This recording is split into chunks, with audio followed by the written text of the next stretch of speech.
Welcome back, my weirdlings. We have stepped into quarter 2 of Raven's Lorecast, the season of thresholds.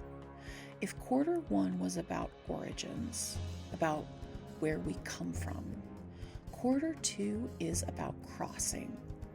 Crossing out of what no longer fits, crossing toward what is becoming, crossing the quiet line between survival and alignment. You don't have to be perfect to cross. You only have to be willing. So wherever you're listening from, I'm glad you're here. Because this quarter, we are not chasing perfection. We are practicing becoming. All right, weird ones. Wit, wisdom, witchcraft. Let's begin.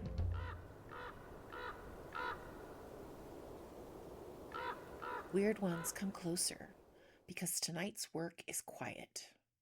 This is a threshold episode, and thresholds don't announce themselves with fireworks. They announce themselves with that feeling in your chest, that tiny, undeniable shift that says, something is here. Something is listening. Something is about to open. Welcome back to Raven's Lorecast, where we practice witchcraft like grown-ups, with history, with ethics, with wonder, and with enough emotional intelligence to know that mystery doesn't need to be weaponized to be real. And tonight, we return to the Dream series. This is the second step in a year-long arc, foundational lessons for dreamwalkers, seekers, skeptics with open hearts, and seasoned crones who already know the dream world has teeth. Because dreams aren't just your brain doing nonsense. Dreams are one of the oldest human technologies. They are how the psyche speaks in symbol, how memory hides in metaphor, how grief sends postcards, how the future knocks softly just to see if you're paying attention. So wherever you are right now, sitting up, curled in bed, washing dishes, driving home, I want you to take one slow breath with me. In and out. If you have a candle, you can light it. If you don't, imagine one.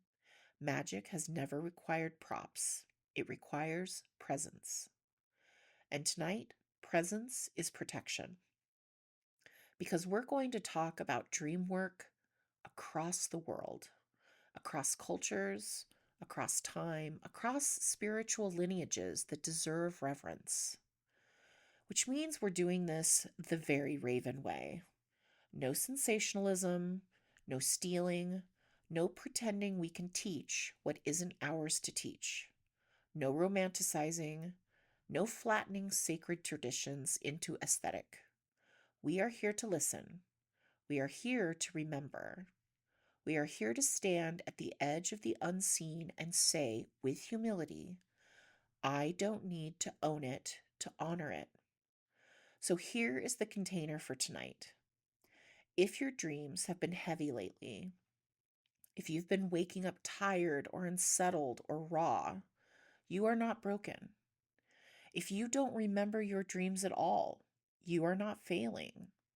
And if you do remember them vividly, intensely, like you've been walking through other worlds while your body sleeps, then I want you to hear me clearly. You don't have to go deeper. You only have to go safer. Dream walking isn't about forcing the door open. It's about learning how to stand at the doorway and recognize what's yours, what's not, and what needs to wait. So before we step forward, I want to offer you a simple opening spell, not for drama, but for clarity. Place one hand on your chest if you can, or just imagine it, and say, only what is for my good may come close. Only what is true may speak. Only what I am ready for may remain. That's it. That's the key. Now, tonight we are walking between worlds, between waking and dreaming, between story and symbol, between the mind's illusion and the soul's knowing. And my weird ones, the dream world doesn't care if you believe in it. It will still meet you. So let's learn how to meet it back with reverence, with intelligence, and with a spine. Let's begin. Oh, my weirdlings, tonight we're talking about dreams like grown witches. Not like the internet does, not like the manifest your soulmate in 3 nights crowd, not like the this one symbol means you're cursed crowd, and definitely not like the I saw a raven in a dream, so I must be the chosen one crowd. No. Tonight we're talking about dreams the way our ancestors did, as a threshold, as a language, as a place you enter with respect and leave with your soul intact. Because dreams are not fluff. Dreams are one of the oldest forms of human knowing. Long before universities, long before clinical psychology, long before the modern world decided the only real things were the ones you could measure and monetize, human beings were dreaming. And then we did something very witchy with it. We paid attention.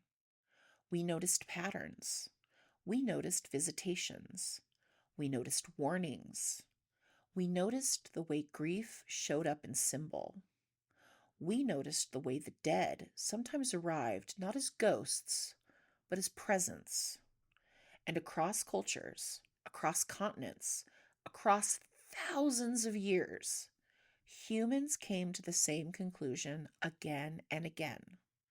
The dream world is not nothing. It is a place. Not always a literal place, no, but a meaningful one. A psychic place, a spiritual place, a mythic place, a place where the ordinary rules loosen and the deeper truths finally have room to speak. So tonight we're going to walk through 4 dreamways: the dreaming, shamanic journeying, Lakota dreamwork, dream incubation, and global traditions. But before we do that, we need one thing nailed to the wall like a ward. This matters. Because there is a difference between learning about a sacred tradition and taking from a sacred tradition. There is a difference between honoring Indigenous knowledge and extracting it like it's a free resource for your personal brand. There is a difference between being inspired and pretending you're initiated. So I'm going to say this plainly, weird ones. This episode is not a how-to guide for Indigenous spiritual practice. It is a reverent map of human dreaming and a guide for how to approach dream work without becoming a thief. If you hear something in this episode that makes your soul lean forward, the next step is not imitation. The next step is humility. The next step is, who are the living people of this tradition? What do they say about it?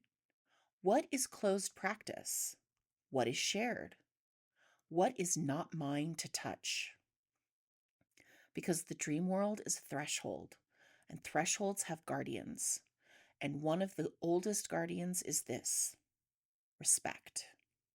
Now, with that said, let's step into the first dreamway, the dreaming, or Aboriginal Australian dreaming. We need to be extremely careful here and extremely clear.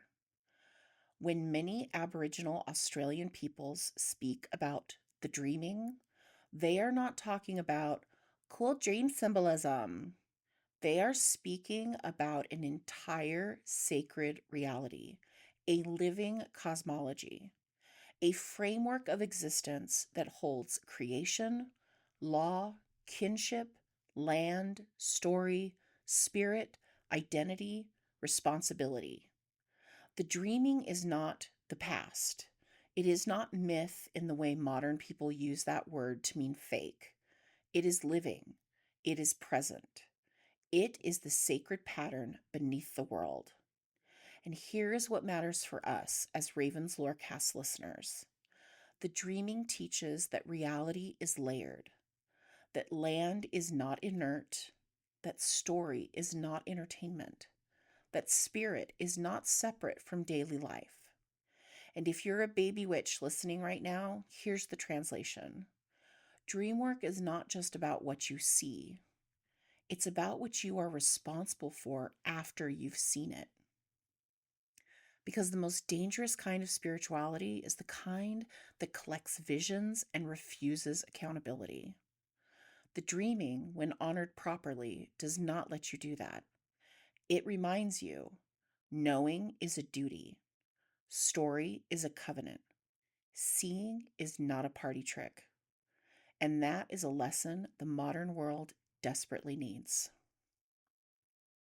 Next, we have shamanic journeying, the technology of entering other realms. Let's talk about what journeying is. You'll hear people say shamanic journeying as if it's one single thing. It's not. The word shaman itself comes from specific regions and peoples, and a lot of modern usage is messy at best. So I'm going to use this phrase carefully. Journeying is a cross-cultural human technology, meaning many cultures developed practices that involve entering altered states to seek guidance, healing, or knowledge. That altered state might be entered through drumming, dancing, chanting, fasting, solitude, trance, breath, dream, vision, ritual. And what matters is this. Journeying is not the same thing as dreaming, but it lives next door. Dreaming happens when the body sleeps. Journeying is when the body is awake, but the consciousness shifts into a different mode. And here's the reason it belongs in this episode. Because both dreaming and journeying teach the same skill, symbolic navigation. How to move through images and messages without taking them literally, because literalism will destroy you in the dream world. If you dream of a flood, it doesn't always mean water. If you dream of death, it doesn't always mean death. If you dream of fire, it doesn't always mean disaster. Sometimes it means transformation. Sometimes it means fear. Sometimes it means desire. Sometimes it means grief trying to metabolize itself. The dream world is a realm of metaphor. And journeying trains the mind to move through metaphor without panicking, without clinging, without turning every symbol into a prophecy. It teaches discernment, which is the sexiest witch skill of all. Next, we have the Lakota Dreamwork. The Lakota Dreamwork. Dreams as guidance, relationship, and spirit. Now, we speak of Lakota dream traditions with respect, and I'm going to say the most important thing first. These are living peoples, living traditions, not museum exhibits. So we are not here to borrow ceremonies. We are here to honor the fact that dreamwork is not a modern invention, and that many Indigenous nations hold dream knowledge with profound sacredness. In many Indigenous traditions, dreams are not treated like random noise. They can be messages, warnings, teachings, relationship, spirit contact, guidance for community responsibility. And here is the key difference between that worldview and modern Western culture. Modern culture treats dreams as private. Many Indigenous dream traditions treat dreams as relational. Not just what does this mean for me, but what does this mean for my people, for my responsibilities, for the land, for the living and the dead. That's a different orientation entirely. And my weird ones, listen. That orientation is one of the reasons colonial powers tried to erase these practices, because a people who know how to listen to spirit who know how to remember the old ways, who know how to interpret symbol and survive hardship with meaning intact, are much harder to control. Dreamwork becomes resistance, not because it's edgy, because it preserves identity. And that's why, if you are not of that lineage, the respectful posture is not teach me your secrets. The respectful posture is I honor what you carry. I do my work in my own lane, and I refuse to participate in your erasure. That is real witchcraft.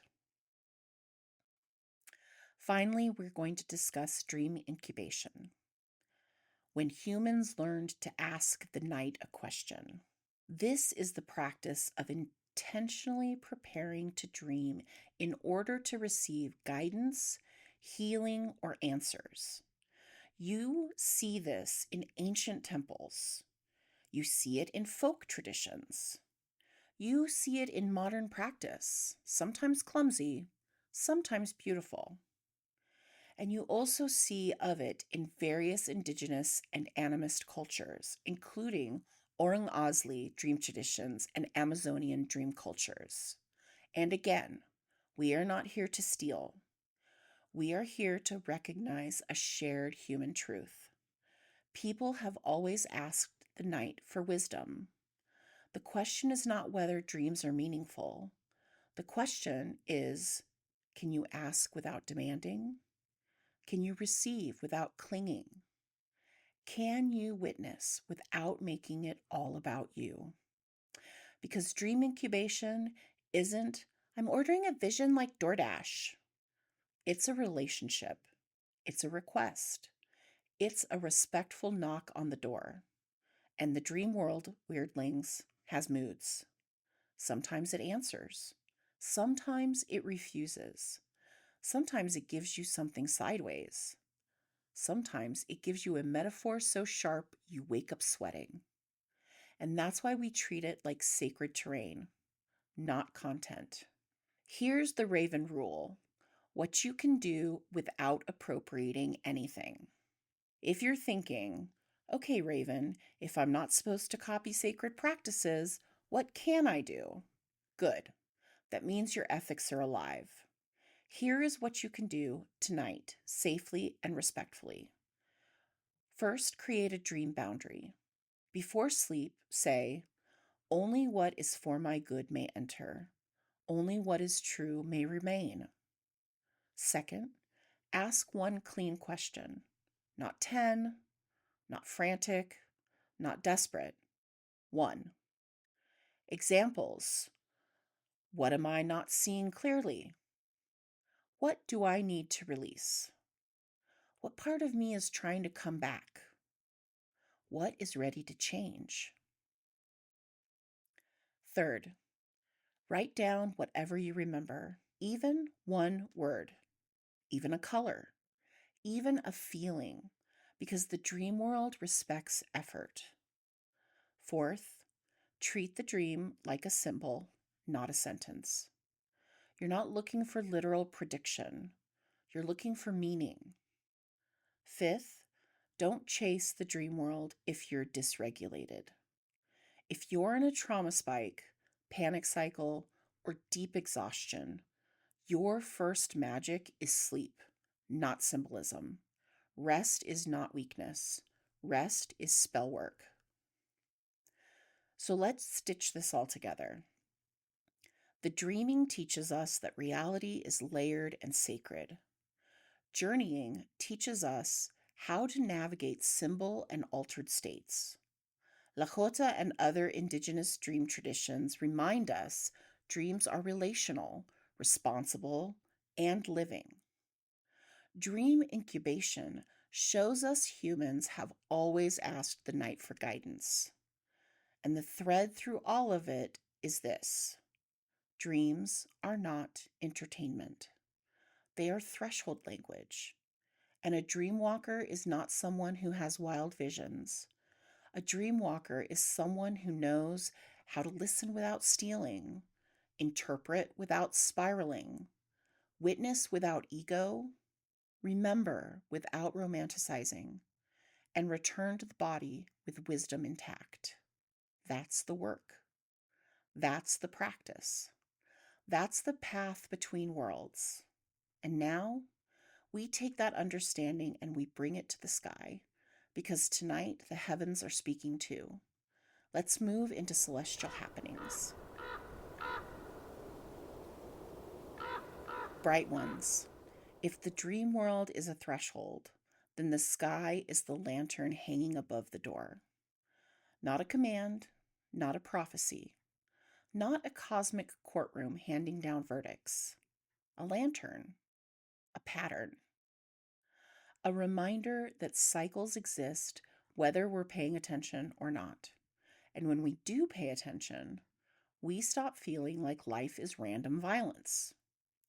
Tonight's sky, May 24th, 2026, is not subtle. It's the kind of sky that feels like it's pressing its hand gently against your back and saying, keep going, you're close.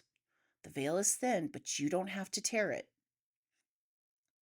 So let's talk about what's happening above us, astronomically, symbolically, and ethically, in a way that supports your dream work instead of hijacking it. Tonight we have a waxing gibbous moon. Not new, not full, not finished. Waxing gibbous is the phase where the moon is almost complete, and that almost matters, because this is the moon of refinement, integration, pressure, emotional volume rising, intuition sharpening, dreams getting louder, and the moon is building towards something important. A full moon on May 31st, the second full moon of the month, often called a blue moon. Now let me say this clearly because the internet loves to get weird. A blue moon isn't magical because it's rare in a mystical way. It's rare because of calendar math. But the experience of it, that's real. 2 full moons in 1 month can feel like the psyche saying, we are not done yet. You don't get to bypass this. There is still something to be seen. So if your dreams are intensifying right now, if your sleep feels like it has a second life, this waxing gibbous moon is part of that story. It's not punishing you. It's illuminating what's already in motion. And weird ones, here's your nervous system reminder. Intense dreams do not automatically mean danger. Sometimes they mean your brain is processing, your body is integrating, your psyche is finally exhaling old material. Your spirit is speaking because you finally got quiet enough to hear it. You're not under attack because you had a vivid dream. You're human, and your inner world is alive. The moon is moving through Leo around this date, and that is perfect for Dreamwalker work. Because Leo isn't, look at me. Leo is heart, courage, sovereignty, identity, the sacred self that refuses to be erased. Leo moon energy tends to make dreams vivid, symbolic, emotionally loud, strangely cinematic, impossible to ignore. Not because you're being extra, because your unconscious is trying to get your attention through the language it knows will land.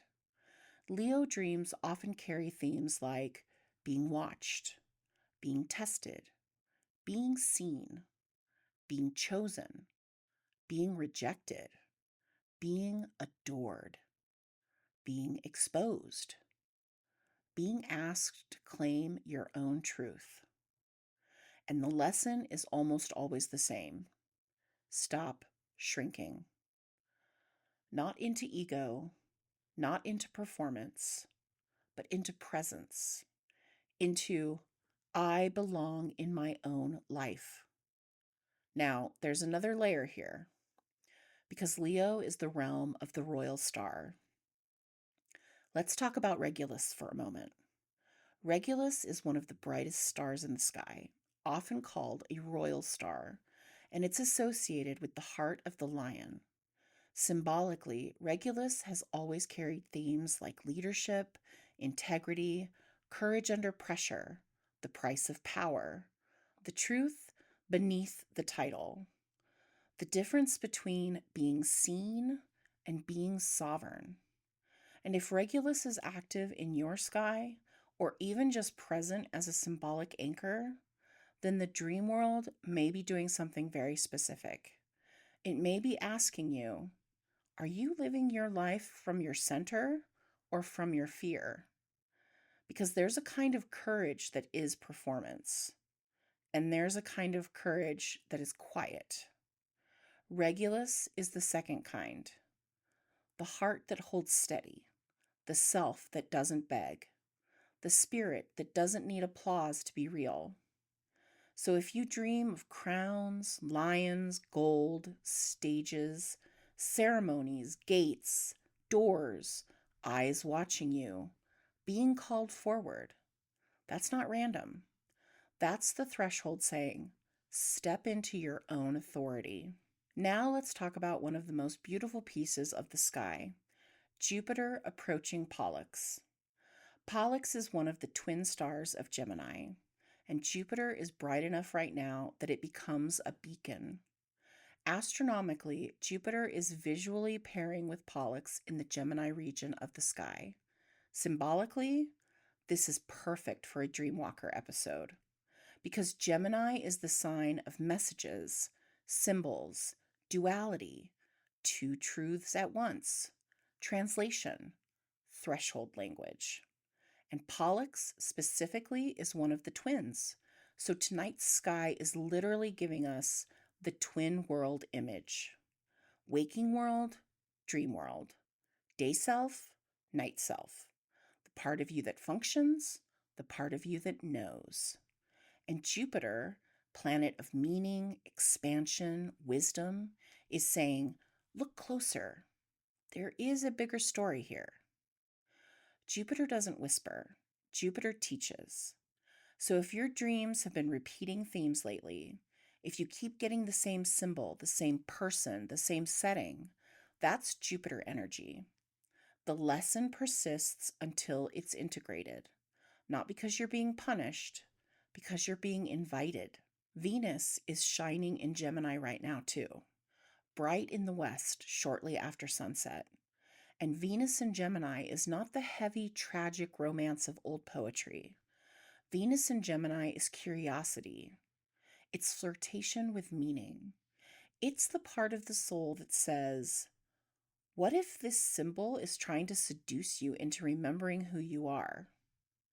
This is the Venus that shows up in dreams as a conversation, a stranger who feels familiar, a letter, a hallway of doors, a mirror, a childhood memory with strange lighting, a message you almost understand. Venus in Gemini is the reminder that dreamwork doesn't have to be grim. Not all dreams are warnings. Some dreams are invitations back to joy, back to creativity, back to pleasure, back to play. And if you've been spiritually clenched, if you've been so focused on healing that you forgot how to live, Venus in Gemini is a cosmic nudge. You are allowed to want things. You are allowed to feel good. You are allowed to be delighted, even while doing deep work, especially while doing deep work. Mars is still strong in Aries, and Mars in Aries doesn't want you to interpret your dreams forever. Mars in Aries wants you to do something. But here's the trick. In dream work, action doesn't mean panic. It means make the call, set the boundary, tell the truth, stop returning to the same wound, stop negotiating with what already showed you its teeth. Stop pretending you don't know what you know. Mars in Aries turns dreams into dares, not reckless dares, honest ones. So if you wake up from a dream feeling like you need to change something and your body feels hot, restless, activated, that's Mars. The question becomes, can you move with courage instead of chaos? That's the mature version of fire. Now, Mercury is visible low in the morning sky, And Mercury is the messenger, the translator, the symbol broker. But when Mercury is low on the horizon, it's not a loud messenger. It's a messenger you have to watch for, which matches Dreamwork perfectly, because dream messages rarely arrive as a clean sentence. They arrive as fragments: a color, a feeling, a smell, one image, one line of dialogue, one impossible scene. Mercury says, don't dismiss the fragment. Fragments are how the unconscious speaks, when the conscious mind is too controlling to let the truth through. So, tomorrow morning, if you remember anything, write it down, even if it's one word, especially if it's one word. Now, before we close this sky segment, I want to give you a quick Dreamwalker tool, because I know what happens. You wake up from a dream and you immediately go, what does it mean? What does it mean? And then your brain starts flailing like a wet cat in a bathtub. So here's your rule. A dream symbol is not a dictionary definition. It's a relationship. But there are 3 common symbol categories that show up in threshold dreams. First, water. Water often points to emotion, memory, the unconscious, grief, healing, intuition. Calm water may be emotional steadiness. Flooding may be overwhelm. Drowning may be, I can't breathe in my life right now. Swimming may be adaptation, resilience, movement through feeling. But the question isn't, what does water mean? The question is, how did you feel in the water? Because emotion is the key. Next, doors, hallways, or stairs. These are classic threshold symbols. Doors are opportunity, hallways are transition, stairs are ascent or descent, conscious to unconscious, or vice versa. A locked door can mean boundary, fear, protection, timing. A door that opens on its own can mean this is ready. A door you refuse to open can mean I'm not ready yet, and that's okay. Third, animals. Animals in dreams are often archetypal carriers of instinct, protection, fear, desire, wisdom. But again, this matters. Not every animal dream is a spirit guide moment.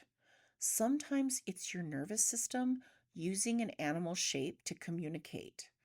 Ask, did the animal feel protective or threatening?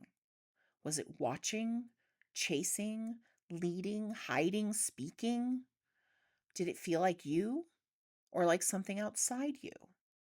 Because an animal can be your instinct, your fear, your desire, your protector self, your wounded self, your wild truth trying to return. Dream animals are rarely random. They're the psyche's oldest language. Uranus recently had a conjunction with the sun and is not easily visible. And that's worth saying out loud because it reinforces something I want you to remember. Not everything is meant to be seen. Some things are still gestating. Some things are behind the glare. Some things are working invisibly. And dream work is often like that too. You don't always get the answer immediately. Sometimes you get the pressure first. Sometimes you get the symbol first. Sometimes you get the emotion first. And the meaning arrives later, quietly, like dawn. Now, my bright ones, I'm going to give you a short ritual that fits this sky and stays fully within our ethical boundaries. No appropriation, no borrowed ceremony, just clean, respectful dreamcraft. This is the Threshold Lantern Ritual. Before bed tonight, first turn off one light in your space, just one, not all of them.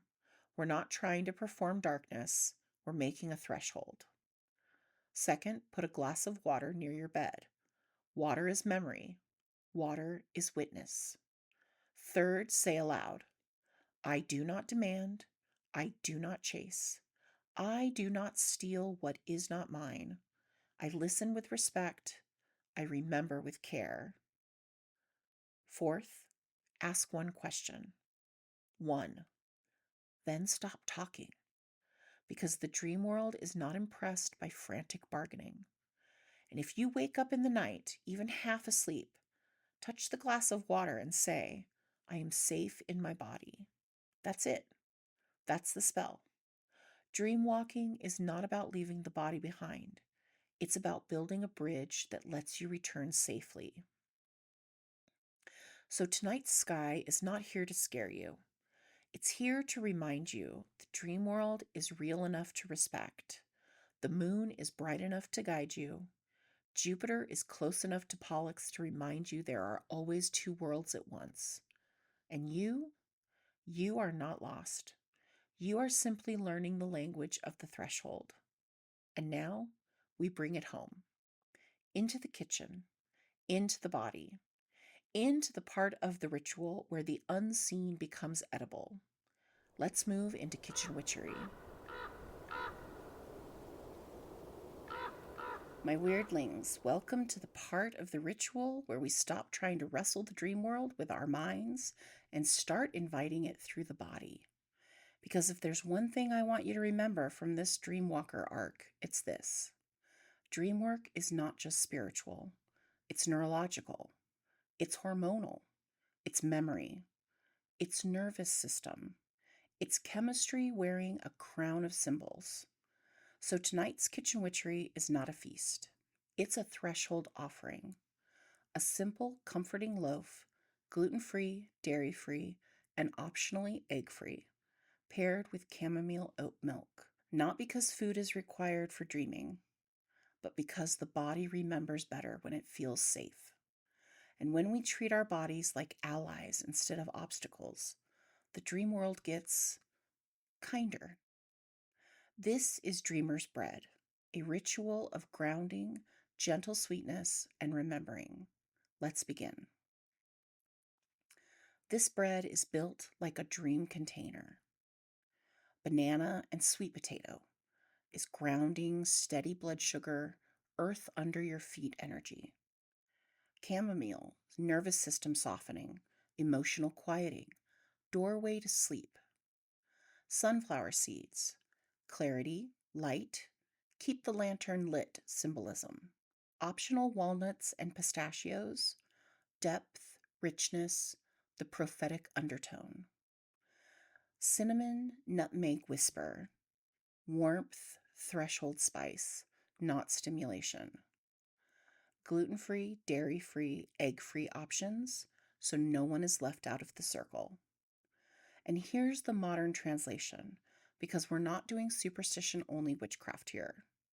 Banana and sweet potato are rich in nutrients that support the body's nighttime repair processes.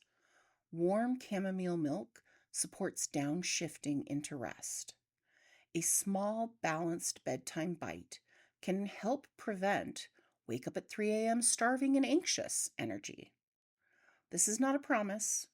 This is support. We're creating the conditions for remembering. Let's begin with part 1, the Dreamer's Bread Base. You'll need 1 ripe banana mashed, half a cup mashed roasted sweet potato, roasted ahead if you can, or use plain cooked sweet potato. 2 tablespoons sunflower seeds, 2 tablespoons chopped walnuts or pistachios. These are optional, but they add a nice crunch. 2 tablespoons honey or maple syrup, 1 large egg, or for egg-free, 1 tablespoon ground flaxseed plus 3 tablespoons of warm water, mixed and rested 5 minutes until thick. Now the dry ingredients: 1.5 cups gluten-free all-purpose flour with xanthan gum if possible, 1 teaspoon baking powder, a pinch of salt, a whisper of cinnamon and nutmeg, a pinch, not a takeover. Now here's the spell work. Mash the banana and sweet potato together until they become one smooth, golden foundation. And as you do so, say quietly, I build a safe ground for my dreaming. I soften what is tense. I steady what is scattered. This is earth magic. Not dramatic, not loud, just the sacred act of becoming stable enough to listen. Now we move into part 2, the chamomile oat milk. This is your dream lantern. 3/4 cup oat milk, 1 chamomile tea bag. Warm the oat milk gently, don't boil it. We're not punishing it, we're inviting it. When it's warm, turn off the heat and steep the chamomile tea bag for 5 minutes. While it steeps, breathe in and out and whisper, I lower the noise. I open the gate gently. I listen without chasing. Remove the tea bag. Let the milk cool to room temperature. This matters because Dreamwork loves patience. Now we move into part 3. Add to your mashed banana sweet potato mixture your egg or flax egg, the honey or maple syrup, the cooled chamomile oat milk. Stir until it looks cohesive, like it's ready to become something new. In a separate bowl, mix your dry ingredients. Then fold the dry into the wet. Don't overmix. We don't batter dreams into submission. We combine gently. Fold in the sunflower seeds and optional nuts. And as you fold, say, what is meant for me will come. What is not meant for me will pass. I do not demand. I receive. Now part 4. Pour the batter into a small loaf pan lined with parchment. Smooth the top. And with your finger or the back of a spoon, trace a small spiral. Not because the spiral is required, but because the spiral is a universal symbol of descent, return, growth, the path between worlds. Say, I enter the dream. I return from the dream. I remember what matters. Now bake at 350 degrees Fahrenheit or 175 degrees Celsius for about 40 minutes until the top cracks like parched earth welcoming first rain. And while it bakes, let your home fill with comfort, a different kind of ritual smoke, not incense, not performance, just the scent of nourishment telling the nervous system, you're safe now. Part 5. When it's done, let it cool a little. Slice a piece before bed. Not a giant wedge, not a whole loaf devoured like a raccoon. A slice, a small offering. Serve it with the remaining chamomile oat milk on the side. And here comes the Dreamwalker moment. Hold the warm cup. Speak your dream question into the steam. One question, not 10. Examples are, what am I ready to understand? What do I need to release? What part of me is trying to return? What truth is asking for courage? Then drink. Then eat. Slowly. And say, body, help me remember. Spirit, help me listen. Night, be gentle with me. Modern translation, you are giving your body the neurochemistry to rest and giving your spirit permission to speak. And when you wake up, write first, analyze later. Even if it's one word, even if it's a color, even if it's, I was running again. Dreamwork is relationship, and relationships deepen through attention, not force. My weird ones, before we close this circle, I want you to hear me clearly. You do not have to see visions to be a dreamwalker. You do not have to remember every detail. You do not have to wake up with a perfect symbolic download and a tidy little prophecy tied up with a bow. Sometimes the only thing you bring back from the dream world is a feeling, a heaviness, a softness, a flicker of grief you didn't know you were still carrying, a hunger, a warning, a warmth. Sometimes the message is just something in you is shifting, and that is enough. Because dream work isn't a performance, it's a relationship. And relationships are built on consistency, not intensity. So if all you do tonight is eat your dreamer's bread, sip your chamomile oat milk, and whisper one question into the steam, that counts. That's devotion. That's you saying to your spirit, I'm listening, I'm here, you can speak. And if you wake up tomorrow with nothing but a blank mind and a vague sense of, well, that was sleep, I want you to remember this too. Your dream world still did its job. Your nervous system still repaired. Your brain still sorted and filed. Your body still traveled into the dark to mend itself. Even when you don't remember the story, your spirit still walked the road. If you want a tiny ritual to seal this work, do this. Place one hand on your chest and one hand on your belly and say, I honor what I saw. I honor what I felt. I honor what I forgot. I honor what is still becoming. And then softly, I will not force the dream. I will let it find me. Because that's the truth. Dreams are not hunted. Dreams are invited.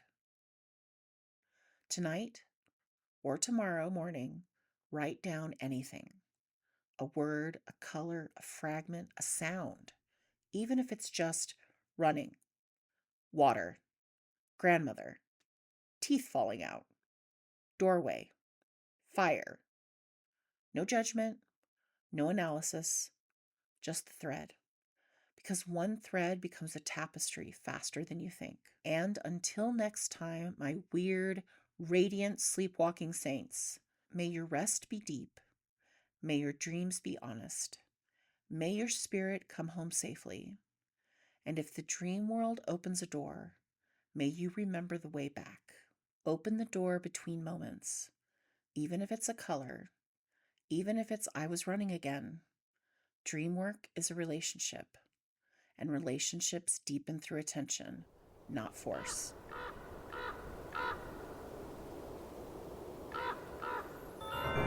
If tonight stirred something in you, if a story caught, if a ritual settled into your bones, if a truth followed you into the quiet, that's the work. Quarter 2 is about thresholds, and thresholds aren't destinations, they're decisions. If you'd like to keep walking with me between episodes, you can find Ravens Lorecast on Facebook, Blue Sky, Twitter, Pinterest, and TikTok. You can find me on Instagram at ravens_lore_cast. These are where the conversation continues, the visuals unfold, and the circle stays open. If you're called to go even deeper, the Patreon door is there when you're ready. No pressure, no chasing. Just another threshold you can step through when it feels true. Until next time, wit, wisdom, witchcraft. See you at the doorway, my weirdlings.